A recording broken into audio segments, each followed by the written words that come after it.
Assalamualaikum. Jangan lupa like, comment, and subscribe. Bye.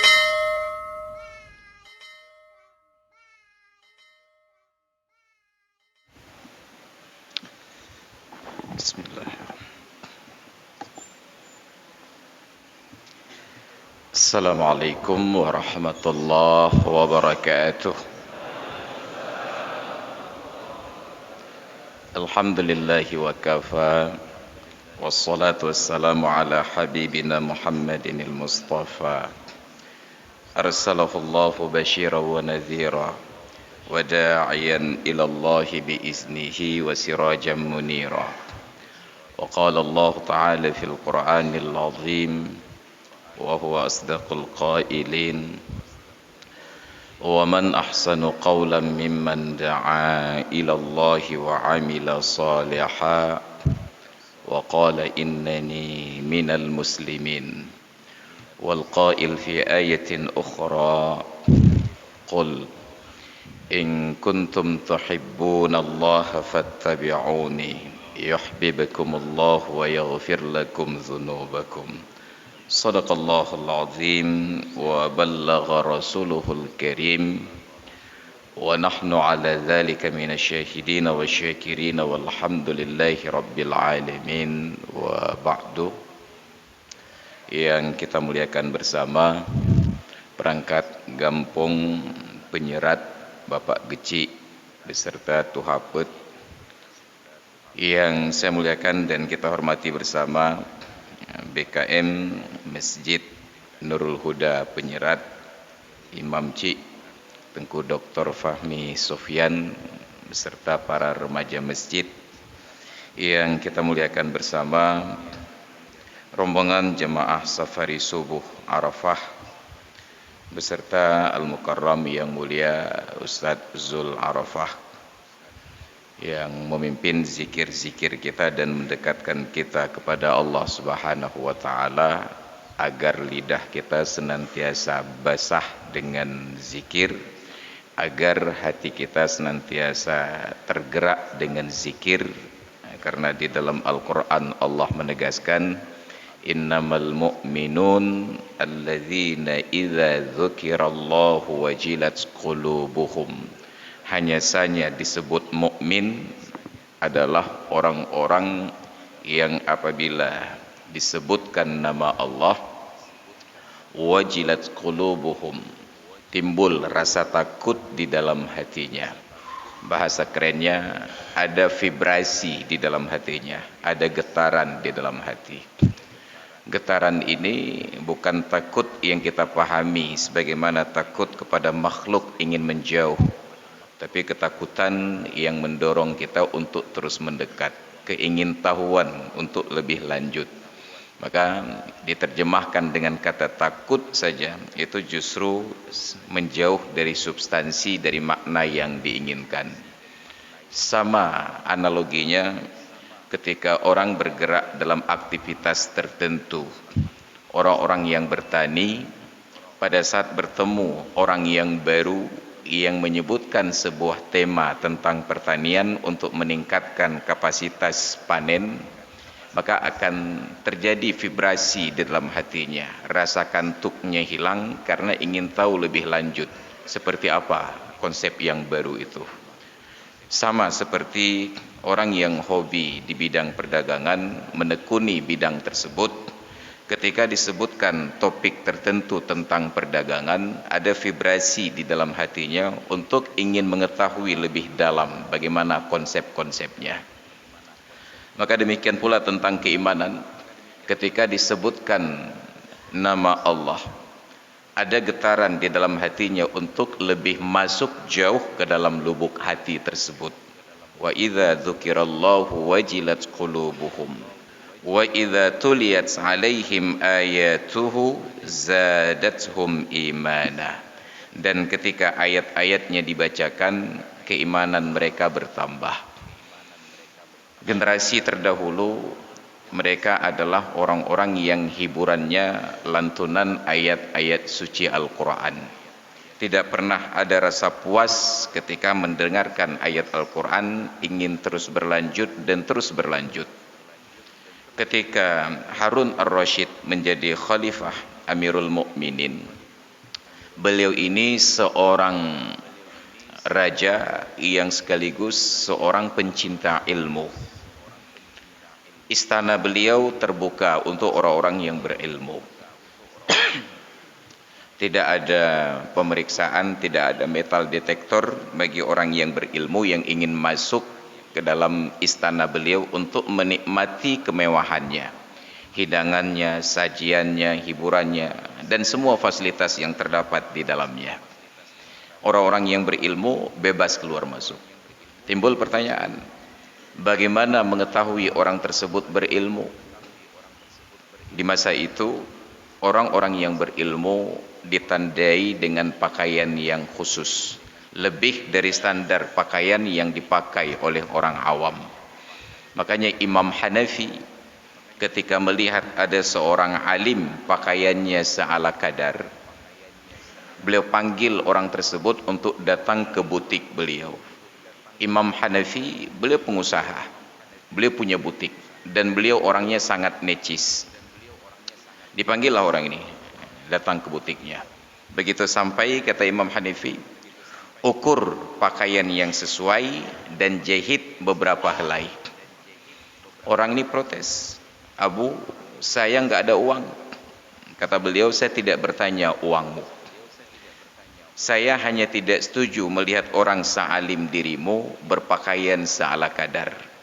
Muliakan ilmu yang telah Allah berikan di dalam dirimu dengan pakaian yang layak. Jadi tidak boleh dengan alasan alim dan tawadhu lalu salat subuh selalu berdiri di luar.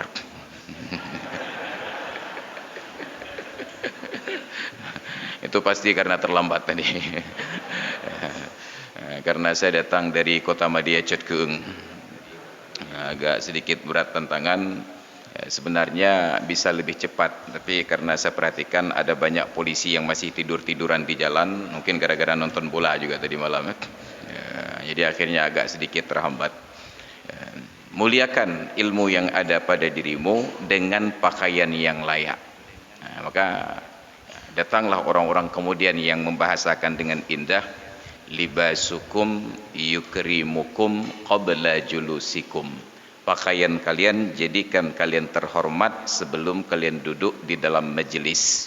Wa ilmukum yukrimukum ba'dal julus, dan ilmu kalian jadikan kalian terhormat setelah kalian duduk di dalam majelis. Di Banda Aceh dulu kita sedikit punya masalah ketika semua pejabat eselon ditandai dengan pakaian dan datang ke balai kota disambut dengan SOP-nya, protokol pejabat eselon. Apa masalahnya? Ketua MPU Banda Aceh enggak ada seragam dan tidak ada tanda pangkat dan jabatan eselon.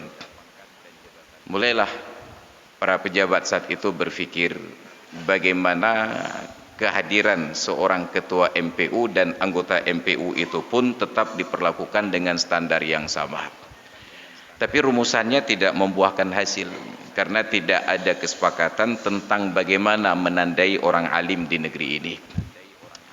Padahal di dalam kitab-kitab fikih dari jilid yang pertama, dari adab menghadiri sholat Jumat, itu sudah dinyatakan tentang pakaian orang alim. Ketika dituliskan di dalam matan kitabnya, wa yusannu at-tatayyubu wat-ta'ammumu, disunnatkan kepada orang yang akan menghadiri sholat Jumat untuk memakai wangi-wangian dan memakai imamah. Jadi hadir dalam majelis seperti ini sunat dalam keadaan wangi. Maka orang Arab, coba perhatikan saat bapak dan ibu berangkat umrah, haji, coba sekali-kali sholat tepat di belakang imam yang memimpin sholat. Imam-imam di Masjidil Haram dan Masjid Nabawi itu selalu membekali diri dengan minyak wangi yang sebesar ini botolnya.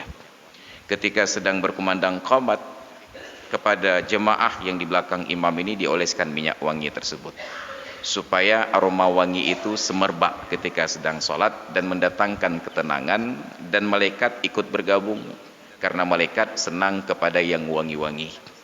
Hanya jin yang senang kepada yang busuk-busuk. Dan wangi-wangian yang paling populer dari masa dulu sampai sekarang di Arab itu adalah yang alami dari kayu. Ada kayu gaharu, ada kayu cendana, termasuklah dari getah kayu, kemenyan. Maka dulu kemenyan adalah mainan para ulama, sekarang dibajak oleh para dukun. Nah, maka kalau dulu orang mencium bau kemenyan teringatnya malaikat, tapi sekarang kalau malam-malam berjalan tercium kemenyan ingatnya hantu. Nah, makan jauh dah jauh kan. Padahal hantu tidak datang ketika bau harum, mereka datang ketika tercium bau busuk. Nah, maka kalau ada yang kentut, nyan hantu yang dekat. Ini filosofi. Mereka sebarkan aroma wangi tersebut di antara para jemaah. Disunatkan wangi-wangian. Maka hari Jumat disunatkan untuk mandi. Persoalan mandi hari Jumat sudah sunat sejak terbit fajar pada waktu subuh. Tetapi makin dekat waktu datang ke masjid, mandinya lebih baik. Kenapa? Agar lebih segar dan lebih wangi. Supaya ketika kita hadir, kehadiran kita tersebut tidak merusak indera penciuman orang-orang yang lain. Jadi jangan semangat datang ke tempat sholat dengan tidak memperhatikan adab. Kita hadir sholat subuh seperti hari ini, begitu bangun tidur langsung kumur-kumur berangkat ke masjid, lupa untuk sikat gigi. Nabi sudah ingatkan, la yaqrubanna masajidana hadza al-khuluful fam. Jangan sekali-kali mendekati masjid kami ini orang-orang yang mulutnya berbau. Maka besok ketika kita akan datang ke masjid, coba dites dulu, ditiupkan nafasnya di tangan, kemudian dicium. Bila masih sanggup bertahan di atas 2 lutut, lanjut perjalanan. Bila tumbang, maka pulang saja. Kenapa? Ada persoalan aroma, semerbak, wangi. Orang Arab sampai sekarang tradisi mereka demikian. Pertemuan-pertemuan itu selalu ada yang bawa bakul kemenyan. Sebelum dimulai, dimasukkan ke dalam jubahnya dulu, diuapkan, berpindah ke orang-orang yang lain. Coba perhatikan pertokoan sekitar Masjidil Haram dan Masjid Nabawi. Itu pagi-pagi hari sudah ada orang yang tenteng bakul kemenyan yang berasap, masuk ke dalam toko keliling-keliling. Kemudian dia keluar, oleh pemilik toko akan diberikan bakcis, sedekah. 1 rial, 2 rial sesuai dengan kemudahan. Mereka senang pada aroma-aroma yang wangi. Maka sampai ketika di Aceh dibuka toko-toko yang menjual pernak-pernik orang-orang umrah dan haji, tetap saja ada aroma yang alami dari kayu cendana, kayu gaharu. Sedangkan kita senang parfum yang artifisial, yang terbuat dari campuran-campuran kimia. Gak masalah, silakan sah-sah saja. Yang penting bermangat baik, yang penting wangi. Makanya di perkantoran, musalla mereka, sajadah mereka itu disemprot minyak wangi agar saat kita sujud betah berlama-lama. Sedangkan di masjid-masjid kita ada jid menan sujud datang ngahaju, karena ada aroma-aroma yang aneh di sana. Ini persoalan sederhana tentang ibadat. Wa ta'ammumu, dan disunnatkan at-ta'ammum, memakai surban. Makanya orang Arab senang pakai surban yang dililit di atas kepala. Itu tradisi orang Arab. Jadi walaupun Nabi diutus sifatnya rahmatan lil alamin, universal, beliau tidak pernah melupakan aspek lokal. Maka beliau katakan al-imamatu tijanul Arab, bahwa surban adalah mahkotanya orang Arab. Maka ketika dihelat Piala Dunia di Qatar, itu semua orang yang datang ke sana ingin mencoba sensasi memakai gaun Arab, pakai baju panjang, kemudian pakai sorban. Diajarkan tutorialnya bagaimana melilit sorban di atas kepala. Beda negeri Arab, maka beda pula bentuk sorbannya. Ada yang lilitannya rapi, ada yang acak, ada yang pakai iqal di atasnya sebagai pemberat. Itu tradisi, menyatu di dalam tradisi tersebut. Itu adalah kehormatan bagi orang Arab. Al-imamatu tijanul Arab. Sampai pada bab imamah ini dibuatlah penjelasan di dalam oleh Sayyid Abu Bakar Syatah. Wa mithlul imamati sairus thiyabi fatankharimu muru'atu faqihin bilubsi thiyabin suqiyyin. Dan yang seumpama surban adalah segala model pakaian. Runtuhlah kewibawaan seorang yang alim, runtuhlah kewibawaan seorang yang faqih karena memakai pakaian yang pasaran. Libasin suqiyin, pakaian yang pasaran. Maka orang-orang alim yang paling patut untuk diberikan pakaian khusus. Maka pada bahagian akhir pernyataan ditegaskan, sunnat kepada orang alim dan orang-orang yang soleh ayyatazayya bizayyihim, untuk berseragam. Zayyun itu seragam, pakaian lengkap dari atas ke bawah satu set, untuk memakai seragam orang alim. Wa yukrahu bal yahrumu li ghairihim ayyatazayya bizayyihim, menjadi makruh, bahkan kadang-kadang menjadi haram bagi orang yang tidak alim dan orang yang tidak soleh untuk berpakaian dengan seragam orang alim dan seragam orang soleh. Kenapa? Nanti tertipu orang awam. Diperhatikan pakaian umanyo abu mutagalih. Ya, maka orang datang kepadanya dan ditanyakanlah hukum. Karena sudah terlanjur ada yang bertanya, dia jawab seadanya. Akhirnya fadallu wa adallu, dia sesat dan menyesatkan. Maka ada persoalan tentang pakaian orang alim. Tapi di negeri ini semua institusi punya pakaian seragam kecuali orang alim. Maka mulai dari PNS ada seragam dengan nomor registrasi, TNI, Polri ada seragam, kemudian dokter ada seragam, dan itu diproteksi. Dulu pernah ada berita di rumah sakit Zainul Abidin itu ada cewek mondar-mandir di koridornya dengan memakai seragam dokter, pakai jas putih dengan stetoskop. Tapi setelah sekian bulan waktu berlalu, para medis di Zainul Abidin mulai curiga karena etikanya terhadap dokter senior tidak didapati. Maka interogasi, ditanya, ternyata dia bukan dokter. Saat ditanya, kenapa berpenampilan demikian? Katanya ingin memberikan impresi kepada tunangannya bahwa dia orang yang berkelas. Maka ditegur dan diingatkan untuk tidak mengulangi praktek tersebut. Tidak sempat dipidanakan. Ini untuk pakaian dokter. Tapi untuk pakaian ulama tidak ada yang tegur. Padahal pakaian ulama selalu disalahgunakan. Coba lihat yang minta-minta sedekah di tepi jalan itu kan pakai kain sarung, pakai baju koko, pakai kopiah, ya, pakai serban loh. Saat kita berhadapan dengan mereka dan tidak ada keinginan bersedekah, kita minta maaf, laki maaf, dengku. Ya, maka identiklah bahwa dengku adalah orang laki-laki dekah. Padahal orang laki dekah yang merusak seragam dengku. Maka coba perhatikan, hampir semua orang yang ingin minta sedekah mesti berpakaian seperti pakaian yang gesuk di dengku.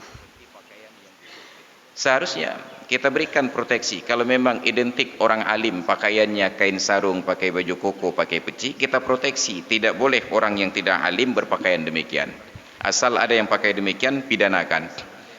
Tapi justru tidak terjadi demikian. Kenapa tidak terjadi? Karena tidak ada standar seragam untuk orang alim di Aceh. Kita mengenal orang alim di Aceh karena kita mengenal orangnya, bukan dari seragamnya.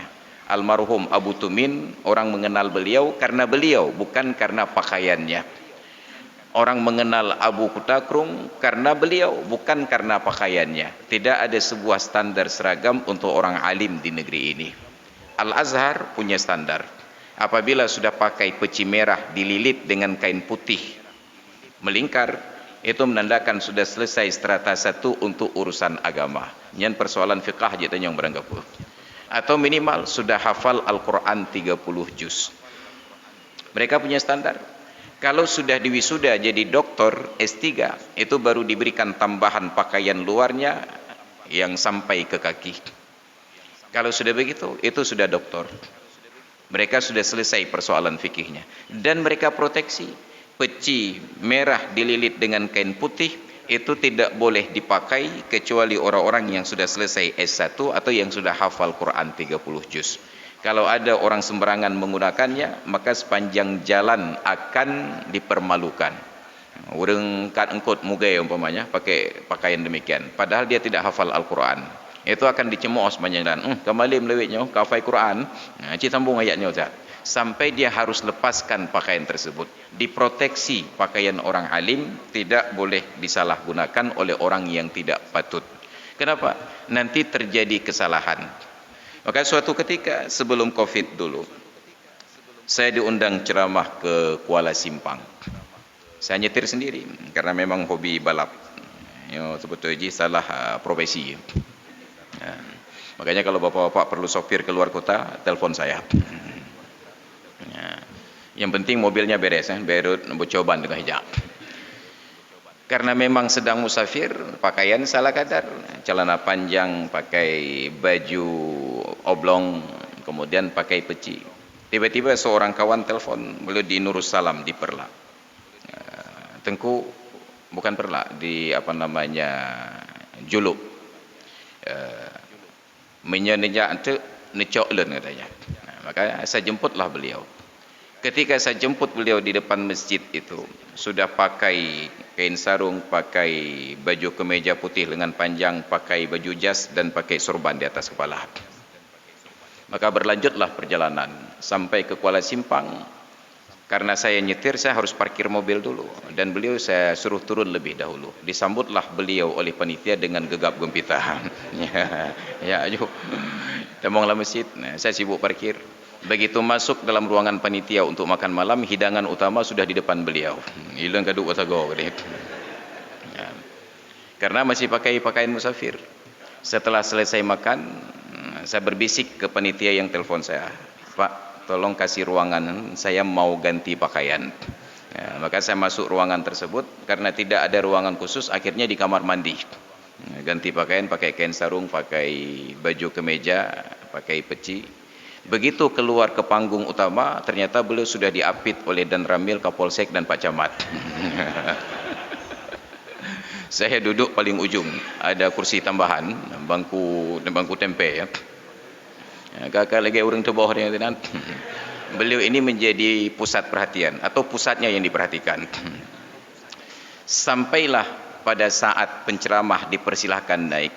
Ya, Pak Camat, Pak Kapolres, Pak Daramil kagak bedah menghadap tengkunya mentang duduk santai kan.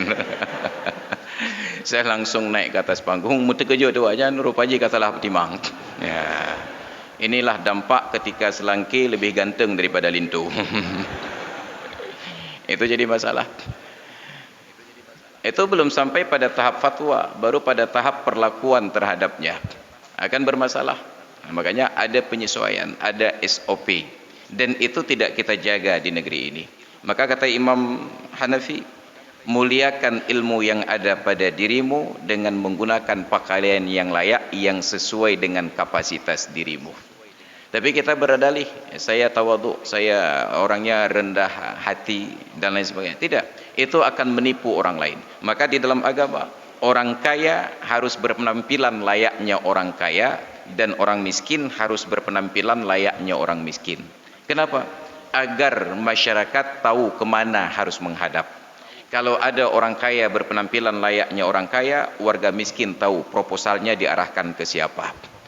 Kalau ada orang miskin berpakaian dengan standar pakaian orang miskin, orang kaya tahu sedekahnya diarahkan kepada siapa. Tapi di negeri ini terbalik. Betapa banyak orang kaya yang penampilannya kiri, dan tidak sedikit orang miskin yang penampilannya keren. Maka kalau duduk orang kaya dan orang miskin ini di warung kopi, yakinlah sedekah dan amplop itu akan diletakkan di depan orang miskin yang berpenampilan kaya ini. Yang pikirnya orang kaya, ditunggulah oleh orang-orang minta sedekah. Sampai beberapa menit berlalu, dia kembali dan ternyata amplopnya tidak terisi. Apa yang terjadi? Dia memaki-maki, bit orang kaya krit. Gara-gara bawa orang getin getuk baju orang kaya kan orang tenang. Bit orang kaya krit katanya. Maka salah sasaran.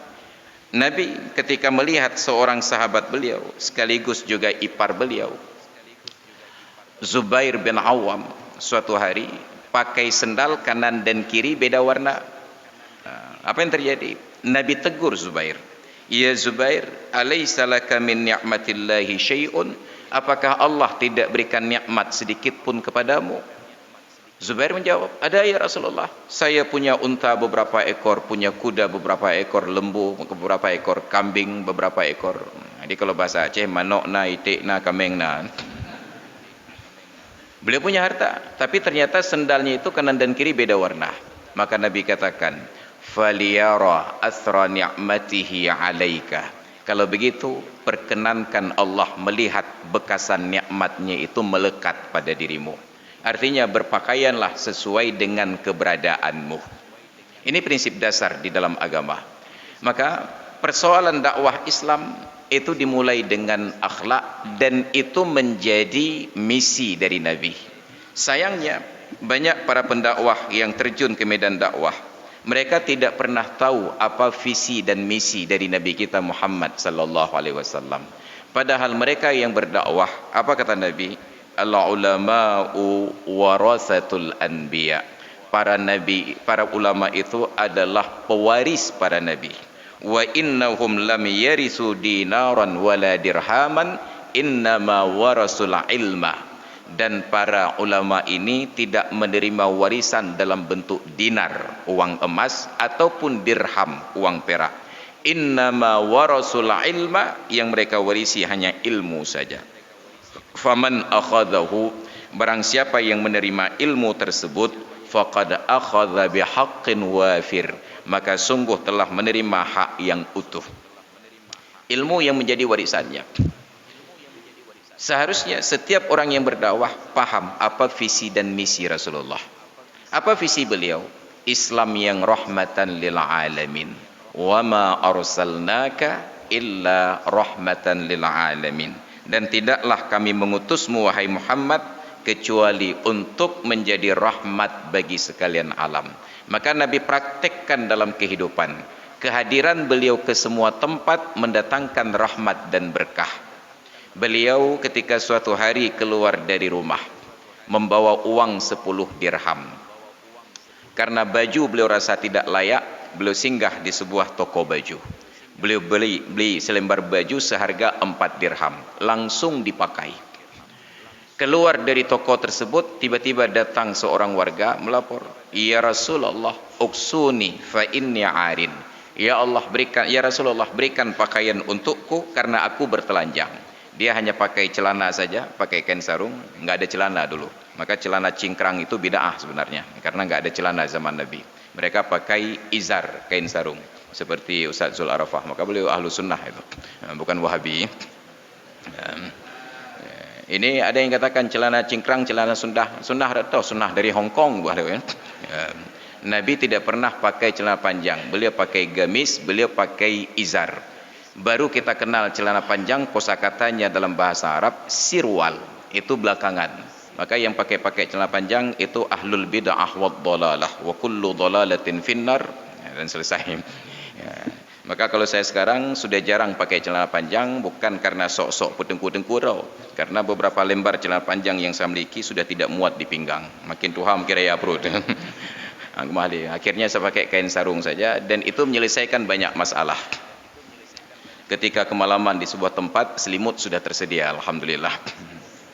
Ya. Ketika duduk dalam ruangan ber-AC yang sangat dingin, kaki tinggal angkat ke atas, tertutup dengan sendirinya. Menyengal lupanya hana pada tutup, sampai minta kaus kaki.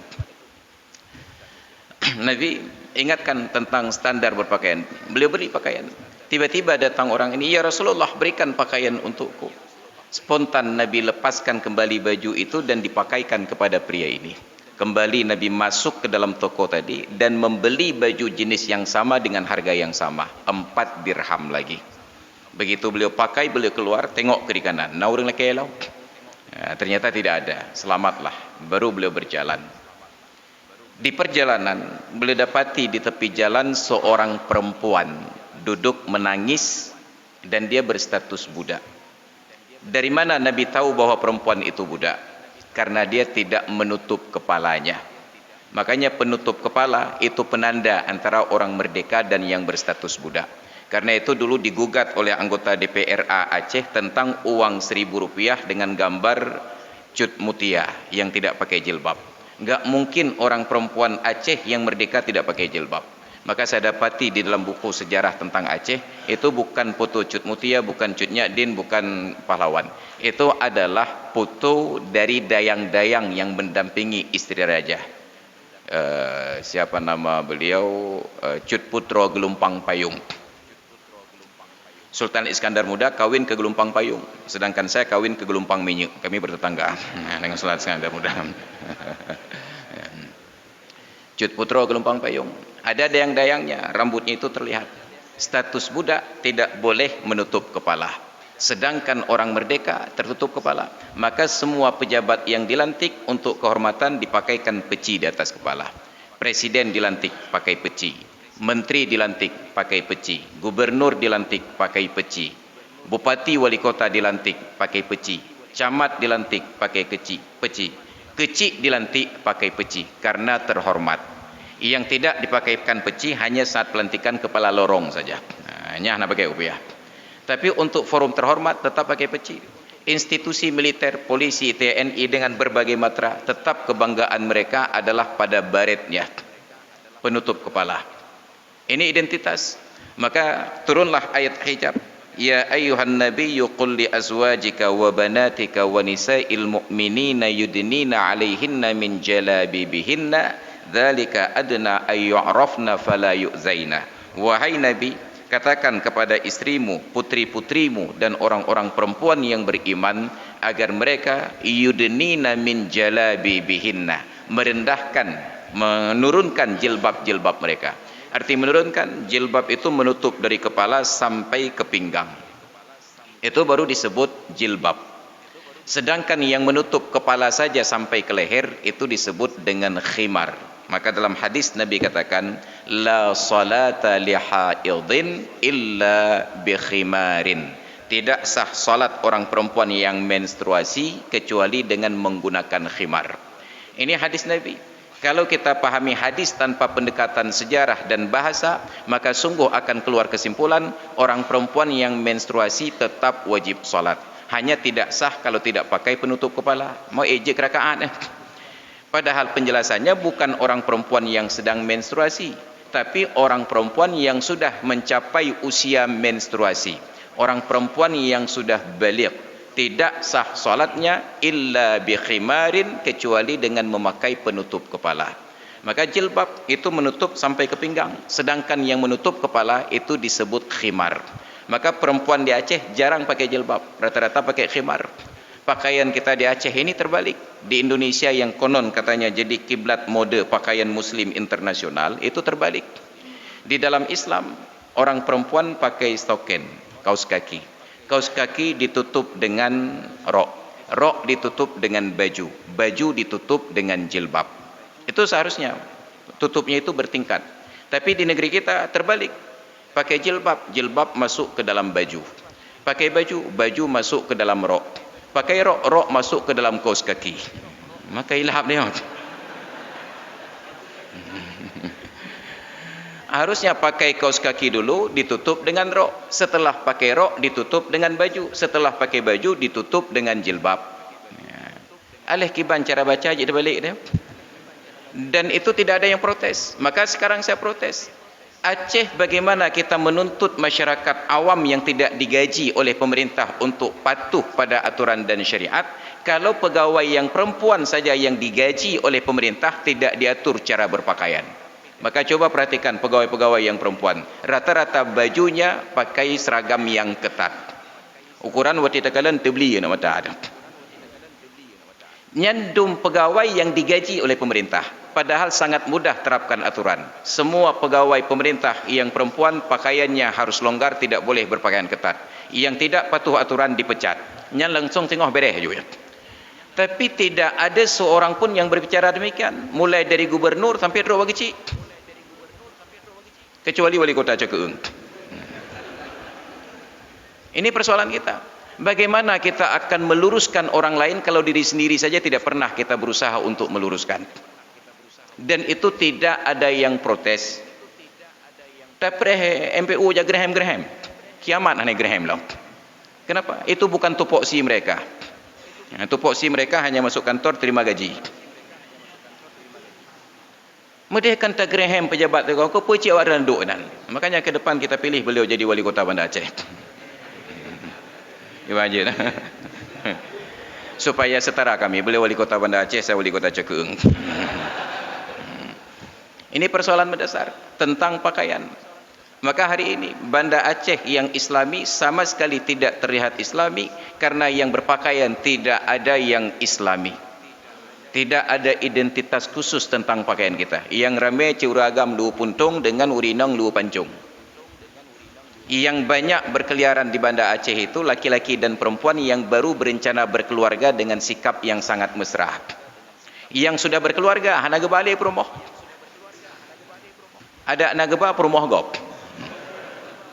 Perumah roh hanaga balik. Ini terbalik konsep kita. Maka sudah sejak lama saya katakan, kenapa fasilitas luar ruang publik yang dibangun oleh pemerintah tidak dikuasai oleh orang-orang yang taat. Maka harusnya orang-orang yang ikut majlis zikir lagi Ustaz Zul Arafah. Baik bak tempat kenyang tapi tiga-tiga kejap ni bak bineh Krung Aceh. Tempat-tempat yang dipakai oleh Romeo dan Juliet untuk bercinta kepada jemaah idih dan meratib. Jangan usir mereka, akan terusir dengan sendirinya. Menantruk kenan tekalan Romeo dan Juliet tengah memadu kasih, pakat jujuk terbang tu jak dan meratib. 3 kali pertemuan kita buat di tempat tersebut mereka menghindar. Hang kemah nyo kejak malaikat kena pai taweh dia apa. Tapi ternyata orang berzikir hanya di tempat yang sama, sedangkan tempat yang lain semuanya dikuasai oleh pelaku maksiat. Maka kita kuasai ruang-ruang publik yang dibangun oleh pemerintah dengan dana pajak masyarakat tersebut untuk kebaikan. Dulu sudah saya sarankan, kenapa tidak kepala dinas pendidikan sarankan kepada kepala sekolah agar murid-murid yang ingin belajar kelompok bersama di malam hari difasilitasi pada tempat-tempat urang ceweknya. Peterang lampu tenan, jauh mineral, bami gorengan. Urang cewek bakum cewek, ane mik yuduk yu tenan. Ada pegawai ane mik tiogo cikril juga dan kiban kabereh bang. Supaya mereka menghindar dari ruang-ruang publik. Tapi tidak ada langkah-langkah strategis ke arah yang demikian. Ini persoalan kita. Maka harusnya kita mulai dengan pakaian yang layak. Kita harusnya malu sebagai warga Banda Aceh bahwa Banda Aceh dirusak oleh orang-orang yang tidak menampakkan wajah syariat seperti ini. Ini persoalan kita. Jadi syariat itu bukan tentang salat berjamaah di awal waktu, tapi tentang akhlak. Maka kata Nabi, la ayyu addibar rajulu waladahu khairun lahu min ayyatasaddaqa bisa'in. Sungguh salah seorang di antara kalian mengajarkan satu adab kepada anaknya lebih baik daripada dia bersedekah satu sak. Kita datang ke masjid subuh hari ini untuk salat berjamaah. Apakah pahala kita lebih besar ataukah dosa kita lebih besar? Dalam perjalanan dari kota Madiyah ke kemari, saya melihat ada orang yang dosanya lebih besar daripada pahala. Dia naik sepeda motor, sorot lampu gede hucak tueng di tengah. Tak klep-klep tadim dengan lampu motor sampai putuh bola lampu, bukannya diturunkan lampu, ipaling gede lain. Daripada solat subuh keluar mengganggu perjalanan orang lain, lebih baik nak semayang di rumah mantan. Kita suatu hari dulu, hari Jumat 2 pekan yang lalu, saya ke masjid Bani Salim Nesu Aceh. Itu sampai di depan Masjid Lamprit dari arah kota, ada yang berlawanan arah. Dia menuju ke arah Darussalam tapi lewat jalur sebelah kanan dengan lampu mendongak, 2 buah pelanggaran. Sudah salah jalan, salah lagi arah lampu. Tingap lagi-laginya orang kepeyak sama yang bukan dari rumah. Kita solat sambil menebar dosa. Kita solat tetapi tidak pernah berfikir tentang akhlak. Kita hanya teringat begitu azan berkumandang segera ke masjid untuk solat. Tapi istrinya duduk nongkrong di luar dengan rambut tergerai dengan gutai po dan kru hana muhataho, itu didiamkan saja.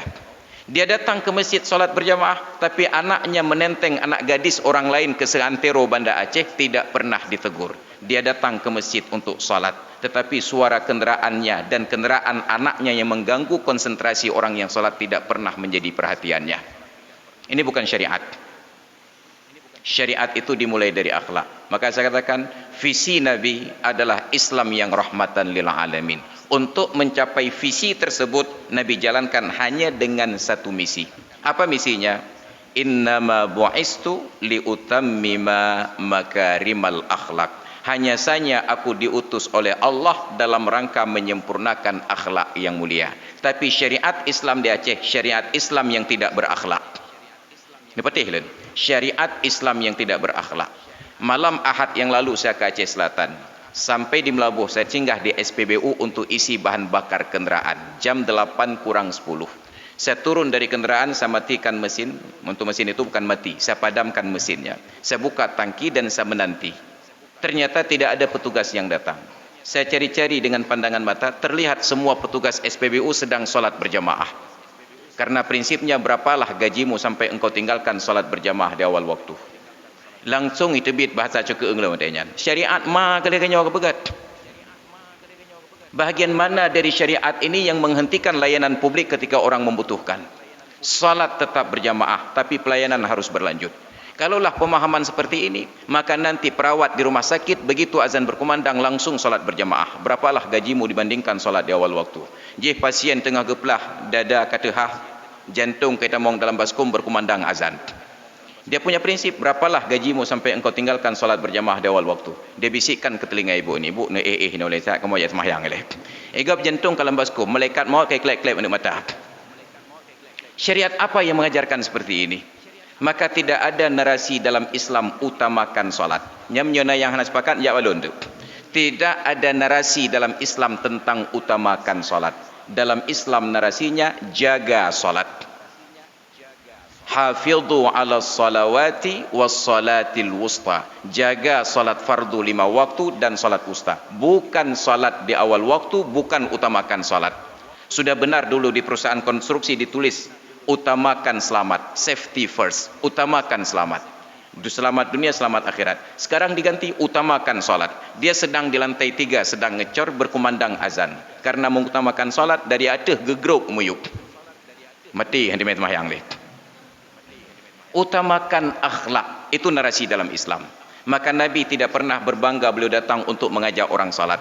Nabi berbangga beliau katakan beliau datang untuk menyempurnakan akhlak. Maka dalam hadis riwayat Abu Hurairah kata Rasulullah, akmalul mu'minina imanan ahsanuhum khuluqah. Mukmin yang paling sempurna iman, bukan yang paling rajin salat, bukan yang paling awal waktu salat, tetapi yang paling bagus akhlak. Wa khiyarukum linisaihim, dan yang paling baik di antara kalian adalah yang paling baik terhadap para wanitanya.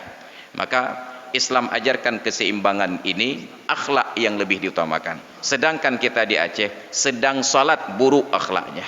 Maka saya ulang lagi cerita yang sama. Saya salat di sebuah masjid di Kecamatan Syah Kuala. Saf keempat, saf kelima sudah dibentuk, tapi saf keempat di ujung masih muat 1 orang lagi. Kalau tidak diisi ruang tersebut, maka saf kelima tidak dapat fadilah 27. Maka saya merapat ke ruang yang kosong. Saya masuk, badan saya muat, bahu saya muat, tidak bersentuhan dengan dinding dengan orang di samping, tetapi orang yang di samping paling ujung kakinya dikangkang.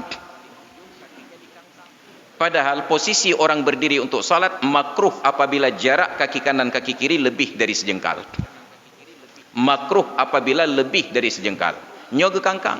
Okey, silahkan. Tapi harusnya adab kita ketika tahu ada orang yang masuk, kaki dirapatkan kembali. Tapi di bapaknya gekangkang sampai rukuk sampai sujud. Lam semayang ku penyakit. Lam semayang ku Mungkin dalam pikirannya pubut tengkunya kejap tak roh kena. Karena beliau sudah mulai dengan menular itu ke saya.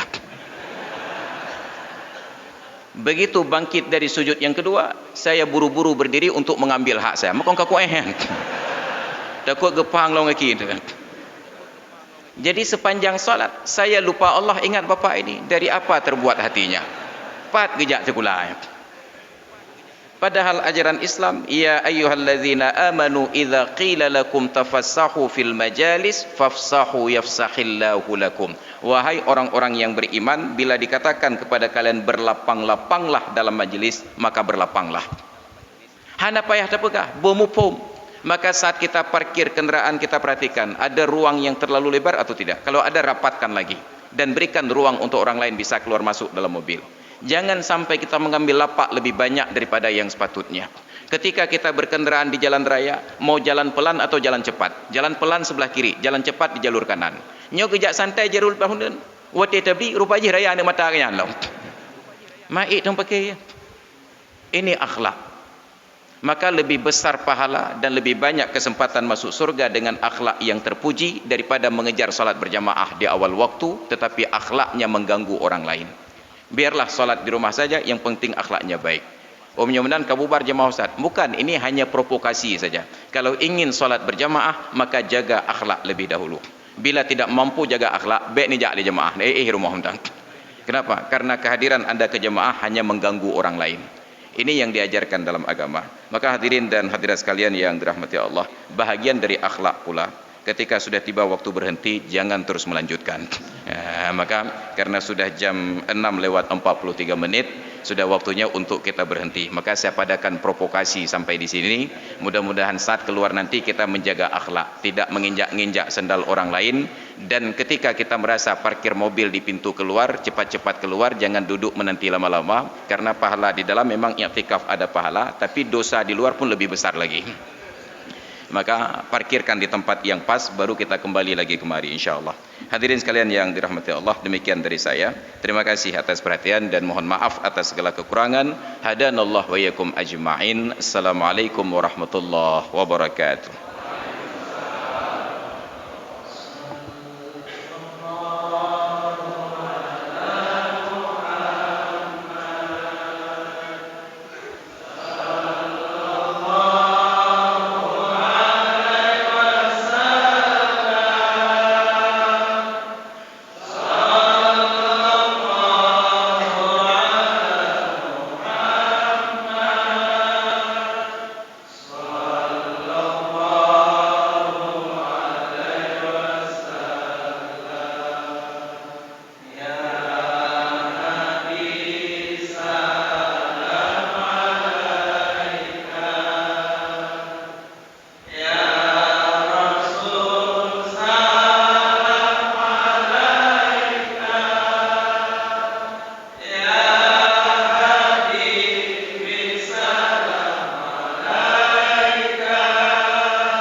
Terima kasih.